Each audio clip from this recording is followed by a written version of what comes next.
Hello guys, ഇന്ന് ഞാൻ സംസാരിക്കാൻ പോകുന്നത് നിമിഷപ്രിയമായി ബന്ധപ്പെട്ട കുറച്ച് കാര്യങ്ങളാണ് കേട്ടോ.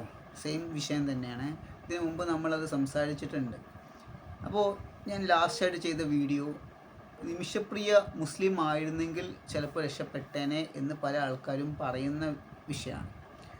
അപ്പം അത് പറയുന്നത് മറ്റുള്ള മതക്കാരാണ് കേട്ടോ. കാരണം അബ്ദുറഹീമിനെ രക്ഷിച്ചില്ലേ, അപ്പോൾ അതുകൊണ്ട് നിമിഷപ്രിയയും ആൾക്കാർ പൈസ കൊടുത്ത് രക്ഷിക്കുമായിരുന്നു എന്നുള്ള കാര്യത്തെക്കുറിച്ച് ഞാൻ സംസാരിച്ചു. കാര്യം നിങ്ങൾക്ക് ക്ലിയറായി കാണുമല്ലോ അല്ലേ? ആ വീഡിയോ കണ്ടിട്ടില്ലെങ്കിൽ അത് കാണുക. ഓക്കെ, അപ്പോൾ ഞാൻ പറയാൻ വന്നതൊന്നുമല്ല. അപ്പോൾ പല ആൾക്കാരും ഇതായ ഒരുപാട് കമൻസ് ഇട്ടിട്ടുണ്ടായിരുന്നു. അപ്പോൾ ആക്ച്വലി ഈ നിമിഷപ്രിയയുടെ വിഷയം രണ്ട് സൈഡുണ്ട്. ഒരു സൈഡ് ആൾക്കാർ പറയുന്നു നിമിഷപ്രിയ രക്ഷപ്പെടണം, കാരണം നിമിഷപ്രിയ സാഹചര്യങ്ങൾ കൊണ്ട് ചെയ്ത് പോയ സംഭവമാണ്, സിറ്റുവേഷൻ. അതായത് കൊല്ലാൻ വേണ്ടി ചെയ്തതല്ല, രക്ഷപ്പെടാൻ വേണ്ടി ചെയ്തതാണ്. അതാണ് സത്യം. രക്ഷപ്പെടാൻ വേണ്ടി ചെയ്തതാണ്. ആ അവസ്ഥയിൽ ഒരു സ്ത്രീ ഒരു മറു രാജ്യത്ത് കുടുങ്ങി കിടക്കുകയാണ്. അവിടെ രക്ഷിക്കാൻ അവിടുത്തെ നിയമമില്ല, അവിടുത്തെ ആൾക്കാരില്ല, ഒന്നുമില്ല. വേറൊരാളുടെ കീഴിൽ ശാരീരികമായിട്ടും മാനസികമായിട്ടും പീഡിക്കപ്പെടുകയാണ്. പാസ്പോർട്ട് പോലും ഒരാളുടെ വശത്താണ്. ആ അവസ്ഥയിൽ അയാളിൽ നിന്ന് രക്ഷ നേടാൻ വേണ്ടി ചെയ്തു പോയ സംഭവമാണ്. അപ്പോൾ ഒരു കൂട്ടർ പറയുന്നു ആ കുട്ടി രക്ഷപ്പെടണമെന്ന്, മറു കൂട്ടർ പറയുന്നു അവൾ അറിഞ്ഞുകൊണ്ട് ചെയ്തതാണ്. അവൾ ഈ പറഞ്ഞ ഈ വ്യക്തിയുമായിട്ട്, യമൻ പൗരനുമായിട്ട് അടുക്കുകയും ക്ലിനിക്ക് തുടങ്ങുകയും ഭർത്താവിനെ നാട്ടിലോട്ട് പറഞ്ഞയക്കുകയും അങ്ങനെ അവിടെ ഇയാളുമായിട്ട് കല്യാണം കഴിച്ച് ഭാര്യയും ഭർത്താവുമായിട്ട് ജീവിക്കുകയായിരുന്നു. ക്ലിനിക്ക് തൻ്റെ പേരിലാക്കാൻ വേണ്ടിയിട്ട് ശ്രമിക്കുമായിരുന്നു എന്നൊക്കെ പറഞ്ഞു. അതുകൊണ്ട് ഈ ക്ലിനിക്ക് സ്വന്തമാക്കാൻ വേണ്ടിയിട്ട് അയാളെ കൊല്ലുകയും അങ്ങനെ അതൊക്കെ പറയുന്ന കുറച്ച് ആൾക്കാർ, അതായത് അവളെ അഗെയിൻസ്റ്റ് പറയുന്ന കുറച്ച് ആൾക്കാരുണ്ട്. ഈ രണ്ട് കൂട്ടരുണ്ട്. അപ്പം ഈ വിഷയത്തിൽ ഈ ഒറ്റ കാര്യം കൊണ്ട് പല ആൾക്കാരും ഒരു സ്റ്റാൻഡ് ബൈ ഈ നിമിഷപ്രിയയെ രക്ഷിക്കണം എന്ന് പറയുന്നില്ല ആരും ഒരു ഇതായിട്ട്. പക്ഷെ പല ആൾക്കാരും പറയുന്നുണ്ട് നിമിഷപ്രിയ തെറ്റൊന്നും ചെയ്തിട്ടില്ലെങ്കിൽ രക്ഷപ്പെടണം എന്ന് പറയുന്നു. അപ്പോൾ യമൻ പോലത്തെ രാജ്യത്ത് അറിയാലോ, സൗദി രാജ്യമാണ്, ഇന്ത്യ അല്ല. അവിടെ ഈ വിശാലമായിട്ടുള്ള ഇതൊന്നുമില്ല. ഒരാളുടെ ചോദ്യം ചെയ്ത് അയാളുടെ ഭാഗം കേട്ട് ഓരോന്ന് അരിച്ച് പൊറുക്കി ഇങ്ങനെ എന്താ പറയുക, നമ്മൾ സംസാരിച്ച വിഷയം ഓൾറെഡി, അയാളെ രക്ഷപ്പെടുത്താൻ അവിടെ അവർ മൊത്തത്തിൽ അങ്ങ് നോക്കും. അവർക്ക് ഇത് കണ്ടു കഴിഞ്ഞാൽ അവരങ്ങ് കൊല്ലും, തൂക്കി കൊല്ലേ, വെടിവെച്ച് കൊല്ലേ, അല്ലെങ്കിൽ തല വെട്ടി എന്താ അവർ ചെയ്യും. നമ്മൾ ഇന്ത്യ അല്ല. ഇന്ത്യ എന്ന് പറഞ്ഞു കഴിഞ്ഞാൽ ഒരാൾ ഒരു കുറ്റം ചെയ്ത് കഴിഞ്ഞാൽ പിന്നെ 5 കൊല്ലം കഴിഞ്ഞിട്ട് വിധി വരുള്ളൂ. ആ വിധി വന്നാൽ ചിലപ്പോൾ അയാളെ ജീവപര്യന്തോ അല്ലെങ്കിൽ 10 കൊല്ലം 14 കൊല്ലം അതൊക്കെയാണ് ഇവിടുത്തെ നിയമം. വളരെ ഡിഫറെൻ്റാണ് വേറെ രാജ്യത്തെ നിയമം ഇവിടുത്തെ നിയമം. അവിടെ ഡീറ്റെയിൽ ആയിട്ടൊന്നും ഒരു ഇങ്ങനെ അരിച്ച് പൊറുക്കി നോക്കാനൊന്നും പോകുന്നില്ല. ഓക്കെ, അത്ര വലിയ അഡ്വാൻസ്ഡ് ആയിട്ടുള്ള ഒരു രാജ്യവുമല്ല യമൻ എന്ന് പറയുന്നത്. യമൻ എന്ന് പറഞ്ഞു കഴിഞ്ഞാൽ വലിയ ഡെവലപ്ഡ് കൺട്രി ഒന്നുമല്ല. ഓക്കെ, അപ്പോൾ ഞാനിപ്പോൾ അടുത്തൊരു വോയിസ് കേട്ടോ, ഒരു 1-2 ദിവസം മുമ്പ്. ആ വോയിസ് കേട്ടത് നിമിഷപ്രിയയുടെ വോയിസാണ്. അപ്പോൾ ഞാൻ വിചാരിച്ചു അത് ഇപ്പോൾ അടുത്ത് നിമിഷപ്രിയ സംസാരിച്ചു, പക്ഷെ അതല്ല. 4 വർഷം മുമ്പ് 2020 ആഗസ്റ്റിലാണ് ഇത് റിപ്പോർട്ടർ ചാനലിൽ ഇത് അപ്ലോഡ് ചെയ്യുന്നത്. പക്ഷെ അതിപ്പോഴാണ് അത് കാണുന്നത്. നിമിഷപ്രിയ അതിൽ കുറച്ച് കാര്യങ്ങൾ സംസാരിച്ചിട്ടുണ്ട്.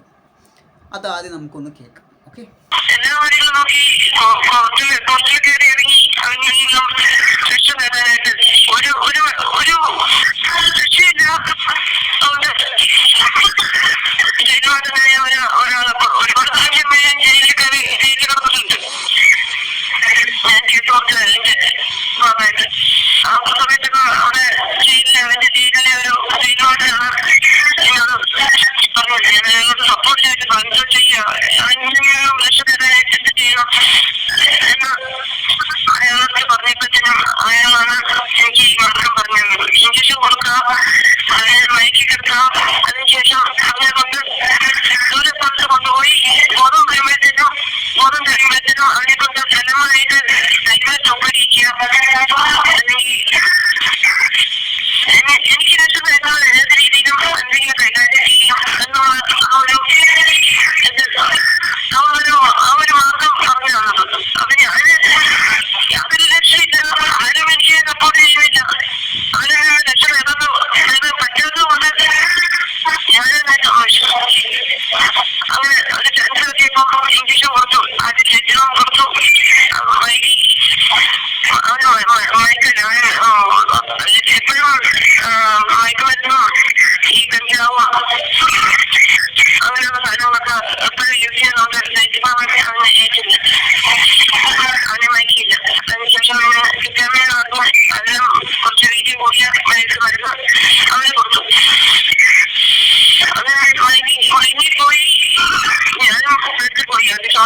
അവളാണ് ബാക്കി കാര്യങ്ങളൊക്കെ ചെയ്തത്.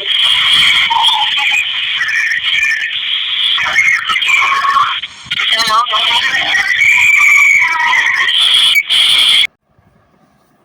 ഈ 16 മിനിറ്റുള്ള ഒരു വോയിസ് ആട്ടോ ഇത് ഞങ്ങൾക്ക് കുറച്ച് ഞാൻ കേൾപ്പിച്ചു തന്നിട്ടുള്ളൂ.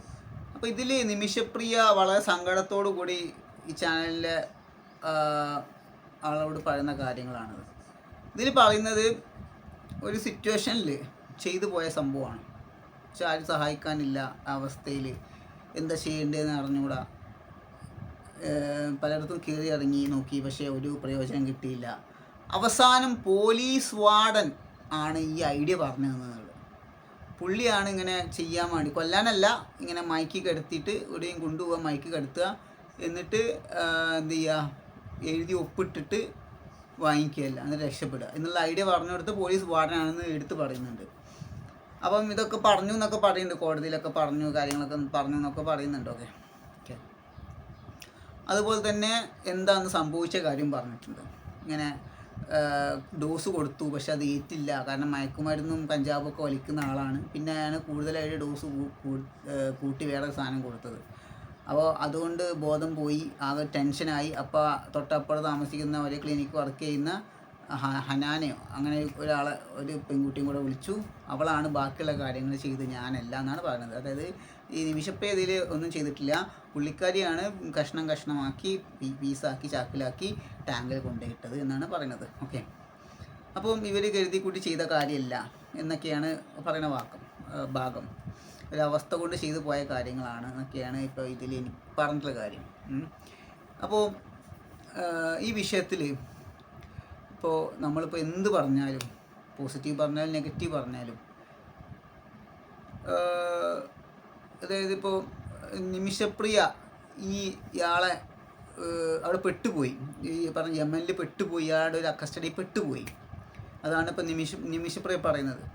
നാട്ടിൽ വരാൻ പറ്റാതെ, പാസ്പോർട്ട് കയ്യിൽ കിട്ടാതെ അവിടെ ആകെപ്പെട്ടൊരവസ്ഥ. അയാൾ ഭാര്യ ആക്കി, അതും കൂടെ പറയുന്നുണ്ട് കേട്ടോ, ഭാര്യ ആക്കി എല്ലാവരോടും പറയുക ഇതാണ് എൻ്റെ ഭാര്യ എന്നുള്ളതും. അതുപോലെ തന്നെ എന്തോ ആളെ കൊണ്ടുവന്ന് കല്യാണം കഴിപ്പിക്കുക, ഒരാളെ പള്ളിയിൽ ഒരാളെ കൊണ്ടുവന്ന് എന്തോ പോലത്തെ ചടങ്ങൊക്കെ നടത്തിയെന്ന് പറയുന്നു.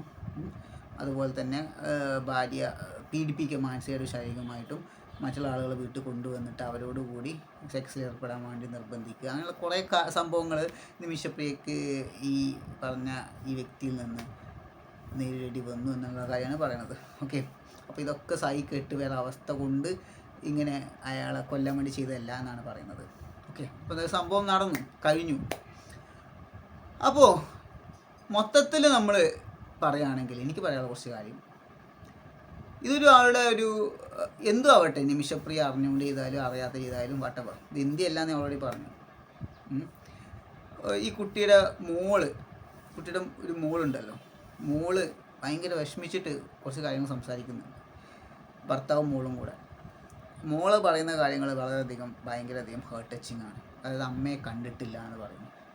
ഒരു മാതാവിനെ മകൾ കണ്ടിട്ടില്ല എന്ന് പറയുമ്പോൾ അത് വലിയൊരു വിഷമമാണ്. അതുപോലെ തിരിച്ച് അമ്മയ്ക്കും മോളെ കണ്ടിട്ടില്ല എന്ന് പറയുമ്പോൾ, മക്കളെ മാതാവ് കണ്ടിട്ടില്ല, മാതാവ് മക്കളെ കണ്ടിട്ടില്ല, അത് മോളായാലും മകനായാലും അതൊരു വലിയ വിഷമമാണ്. നമ്മളെ അമ്മയെ പിരിഞ്ഞിരിക്കുമ്പോഴോ അച്ഛനെ പിരിഞ്ഞിരിക്കുമ്പോഴോ അതിൻ്റെ വേദന മനസ്സിലാകത്തുള്ളൂ. അപ്പോൾ ഈ കുട്ടി ചെറുപ്പത്തിൽ എപ്പോഴോ കണ്ട ഓർമ്മയുള്ളൂ കുട്ടി പറയുന്നുണ്ട് എനിക്ക് അമ്മയെ കാണണം, അമ്മയെ തിരിച്ചു വേണം എന്നൊക്കെ. അങ്ങനെ ഒരു വീഡിയോ ഞാൻ കണ്ടു. ആ വീഡിയോ കാണാനില്ല സത്യത്തിൽ, ഞാൻ ആ വീഡിയോ കാണിച്ചു തന്നേനെ. ഞാൻ നോക്കിയിട്ട് കിട്ടിയില്ല ആ വീഡിയോ. അപ്പോൾ ആ കുട്ടിയുടെ വിഷമം ആ കുട്ടി എല്ലാ രീതിയിൽ സംസാരിക്കുന്നുണ്ട്. അതുപോലെ നിമിഷപ്രിയയുടെ അമ്മ സംസാരിക്കുന്നുണ്ട്. നിമിഷപ്രിയയുടെ അമ്മ ഈ കാര്യത്തിന് ഒരുപാട് അഭ്യർത്ഥന നടത്തിയിട്ടുണ്ട്. ഇപ്പോഴും ML തന്നെയാണ് ഈ നിമിഷപ്രിയയുടെ അമ്മ ഇപ്പോഴും നിൽക്കുന്നത്. അപ്പം ഒരുപാട് വിഷമമുണ്ട് കുടുംബത്തിനും. ഹസ്ബൻഡും പറയുന്നുണ്ട് ഒരുപാട് സങ്കടങ്ങൾ. കുട്ടി പറയുന്ന സങ്കടമാണ് എനിക്ക് ഏറ്റവും കൂടുതൽ ഹൃദയത്തിൽ ആഞ്ഞടിച്ചത്. അമ്മയെ കാണണം, അമ്മയെ തിരിച്ചു വേണം എന്ന് പറഞ്ഞ് അഭ്യർത്ഥിക്കുന്ന ഒരു കുട്ടി അഭ്യർത്ഥിക്കുന്ന ഒരു വിഷമം. അപ്പോൾ അതൊരു വലിയൊരു വിഷമമായിട്ട് എനിക്ക് തോന്നി. അതുപോലെ നിമിഷപ്രിയക്കും ഉണ്ടാവും ഉള്ളിൽ, സ്വന്തം പ്രസവിച്ച മകളല്ലേ, കാണാനുണ്ടാവും, ആഗ്രഹം ഉണ്ടാവും, ഒരുപാടുണ്ടാവും. അതുപോലെ തന്നെ ഒരു സ്ത്രീ എന്ന രീതിയിൽ ഒരു പരിഗണന കൊടുക്കാം എന്നാണ് എനിക്ക് പറയാനുള്ളത്. നമുക്ക് ആ രീതിയിൽ നമുക്ക് ചിന്തിക്കാം. ഒരു സ്ത്രീക്ക് എന്ന് പറഞ്ഞു കഴിഞ്ഞാൽ പുരുഷനെ വെച്ച് നോക്കുമ്പോൾ അത്രയും ഇതില്ലാത്തൊരു ഇതാണ് വിഭാഗമാണ്. അപ്പോൾ ഒരു മാനുഷിക പരിഗണന സ്ത്രീ എന്ന രീതിയിൽ നമുക്ക് നിമിഷപ്രിയക്ക് കൊടുക്കുക. കാരണം ഒരു അവസ്ഥ, ഒരു സിറ്റുവേഷൻ കൊണ്ട് വന്നു പോയി എന്നുള്ളത് നമുക്ക് ആ രീതി നമുക്ക് കാണാം. എന്തും ആവട്ടെ, ചിലപ്പോൾ നമ്മൾ ചിന്തിക്കുന്ന പോലെ ആവണമെന്നില്ല, അല്ലെങ്കിൽ വിചാരിക്കുന്ന പോലെ ആവണമെന്നില്ല സംഭവം. പക്ഷെ എന്നാലും ഒരു സ്ത്രീയല്ലേ, ഒരു അമ്മയല്ലേ, ഒരു ഭാര്യയല്ലേ, നമുക്കത് ആ രീതി ചിന്തിക്കാം. എന്തൊക്കെ പറഞ്ഞാലും സ്ത്രീ അമ്മയാണ് നമ്മൾ വിശ്വസിക്കുന്നത്, അല്ലേ? എല്ലാ സ്ത്രീകളും അമ്മയാണ്, മദർഹുഡ്. അപ്പോൾ അതുകൊണ്ട് ഈ ഒറ്റൊരു കാര്യം കൊണ്ട് ഞാൻ ആഗ്രഹിക്കുന്നത് നിമിഷപ്രിയക്ക് നീതി കിട്ടണം, നിമിഷപ്രിയ രക്ഷപ്പെടണം എന്നാണ്. അപ്പം ഇറാൻ ഈ കാര്യത്തിൽ ഇടപെടാമെന്ന് പറഞ്ഞിട്ടുണ്ട്. ഇറാൻ പ്രസിഡൻറ്റ് സഹായിക്കാമെന്ന് പറഞ്ഞിട്ടുണ്ട്. അറിയില്ല എന്താണെന്നുള്ളത്, സഹായിക്കുമോ ഇല്ലയോ. പക്ഷേ ഇവിടെയൊക്കെ ഉള്ള ഒരു പ്രശ്നം, ഈ പറഞ്ഞ മരിച്ച വ്യക്തിയുടെ കുടുംബം ഈ പറഞ്ഞ പൈസ സ്വീകരിക്കണം, ഈ ബ്ലഡ് മണി. അവർ സ്വീകരിച്ചില്ലെങ്കിൽ അങ്ങനൊരു ആ ഒരു പ്രശ്നം കൊണ്ട് മാത്രമാണ് ഇവിടെ പ്രസിഡൻറ്റിന് പോലും, യമൻ പ്രസിഡൻറ്റിന് പോലും ഒന്നും ചെയ്യാൻ സാധിക്കാത്തത്. അപ്പോൾ അവർ ഈ പൈസ സ്വീകരിക്കാൻ വില്ലിങ് ആവണം. അതല്ലാതെ എന്തെങ്കിലും ഓപ്ഷൻ ഉണ്ടോ എന്നുള്ള കാര്യം അറിഞ്ഞൂടാ. ഞാൻ മിക്കപ്പോഴും ഇതുപോലത്തെ കേസിൽ ബ്ലഡ് മണി സ്വീകരിച്ചിട്ടുള്ള ആൾക്കാരാണ് രക്ഷപ്പെട്ടുള്ളത്. ഇതിലൊക്കെ ഈ ബ്ലഡ് മണി സ്വീകരിച്ചാലേ ഈ സംഭവം നടക്കുകയുള്ളൂ, ഈ പറഞ്ഞ നിമിഷപ്രിയക്ക് രക്ഷപ്പെടാൻ പറ്റുള്ളൂ, അല്ലാതെ ഓപ്ഷൻ അറിഞ്ഞൂടാ. അപ്പം ഈ ഈ കാര്യത്തിൽ ഇറാൻ പ്രസിഡൻറ്റ് ഈ കാര്യത്തിൽ ഹെൽപ്പ് ചെയ്യാമെന്ന് പറയുന്നു. പക്ഷേ അറിഞ്ഞൂടാ അതെന്താണെന്ന്, എങ്ങനെയാണ്, അല്ലെങ്കിൽ ചെയ്യുമോ ഇല്ലയോ എന്നൊന്നും അറിഞ്ഞൂടാ. അതുകൊണ്ട് ഇനിയിപ്പോൾ ചെയ്താൽ തന്നെ സക്സസ് ആവുമോ, നിമിഷപ്രിയക്ക് രക്ഷപ്പെടാൻ പറ്റുമോ എന്ന കാര്യം അറിഞ്ഞൂടാ. അപ്പോൾ ഇത് വല്ലാത്തൊരു എനിക്ക് വിഷമം തോന്നിയിട്ടുണ്ട് ഈ വിഷയം. കാരണം നമുക്ക് പലർക്കും പല കാരണങ്ങളും പറയാം. നിമിഷപ്രിയ കുറ്റക്കാരിയാണ്, അവൾ അർഹിക്കേണ്ടവളാണ്, ശിക്ഷ അർഹിക്കേണ്ടവളാണ്, തൂക്കേറ് അല്ലെങ്കിൽ വധശിക്ഷ വേണം. അതല്ല ചിലർ പറയുന്ന പോലെ അവൾക്ക് സാഹചര്യം കൊണ്ട് ചെയ്തു പോയതാണ് എന്നൊക്കെ ഒക്കെ നമുക്ക് എടുക്കാം. പക്ഷേ ഞാൻ പറയുന്നത് അവളൊരു സ്ത്രീയാണ്, ഒരു അമ്മയാണ്, ഒരു കുട്ടിയുടെ മാതാവാണ്. അതുപോലെ ഒരു അമ്മ നിമിഷപ്രിയക്ക് വേണ്ടി കാത്തിരിക്കുന്നുണ്ട്, ഹസ്ബൻഡ് കാത്തിരിക്കുന്നുണ്ട്. അപ്പോൾ നമ്മൾ ഒരു എന്താ പറയുക, നമുക്ക് പ്രാർത്ഥിക്കാം ഒരു ജീവൻ നഷ്ടപ്പെടാതിരിക്കാൻ. ഓക്കെ, എന്തായാലും പോസിറ്റീവായിട്ട് തന്നെ എടുക്കാം. നിമിഷപ്രിയ രക്ഷപ്പെട്ടേ തന്നെയാണ് ഞാൻ ആഗ്രഹിക്കുന്നത്. ഓക്കെ, കാരണം ഒരു സാഹചര്യം, ഇങ്ങനൊരു അവസ്ഥ, ഒരു സ്ത്രീക്ക് രക്ഷപ്പെടാത്തൊരവസ്ഥ ഉണ്ടാവുക, അതൊക്കെ ഒരു വലിയൊരു വിഷമം തന്നെയാണ്. അപ്പോൾ ഗൈസ്, കൂടുതലൊന്നും സംസാരിക്കുന്നില്ല. നമുക്ക് നല്ല പ്രതീക്ഷ ഈ കാര്യത്തിൽ ഉണ്ടാവുമെന്ന് ഞാൻ വിശ്വസിക്കുന്നു. അടുത്ത വീഡിയോ കാണാം. ബൈ.